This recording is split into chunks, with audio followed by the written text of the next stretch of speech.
for ng mayor ng Capiz. Next crocodile in your left side, siya po si Maracamay from southern part po ng Palawan. At nasa 30 to 40 years old na po yan at siya po ay meron haba ng 14 feet. Hinuli po siya noong 2013 dahil siya po ay naka-atake at nakapatay po ng isang mangingisda. Next crocodile in the third person, ito po yung longest and oldest crocodile here in the crocodile farm. Pangalan po niya is Makmak. Nahuli po siya sa barangay Macarascas, northern part po ng Puerto Princesa. Nasa 70 to 80 years old at may haba po yan na 17 feet kasi yung haba niya po sa iyo na skeleton po na naka-display sa lobby. Pinapakain po namin sila ng 5 hanggang 10 kilo ng karne sa isang linggo.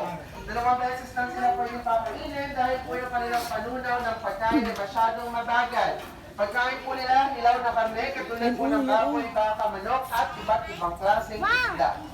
Next crocodile, siya po si Kalayan. Isa rin po siyang lalaking saltwater crocodile.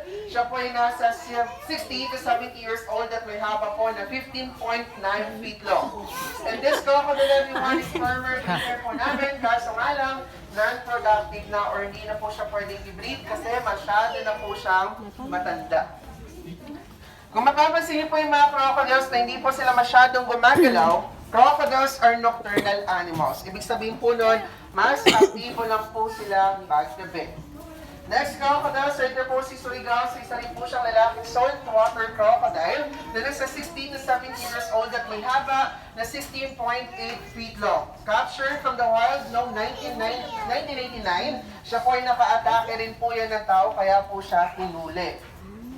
Marami mga humanist na part of crocodile's diet, pero sila po yung nakaka-atake po ng tao dahil po sa teritoryo. And also crocodiles, hindi po marunong kumilala kung ano po yung tao at ano ang hayop. So siya naman po is captured from Cotabato noong 1987. Isa rin po siyang lalaking saltwater crocodile na nasa 60 to 70 years old at may haba po yan na 16.7 feet long. Ang lifespan ng buhay po ng crocodiles na tumatagal po sila ng hanggang 100 taon.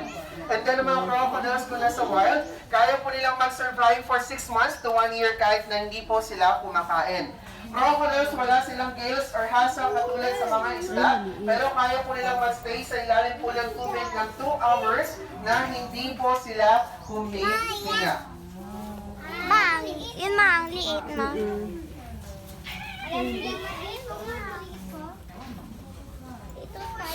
Baba na tayo, baba na tayo.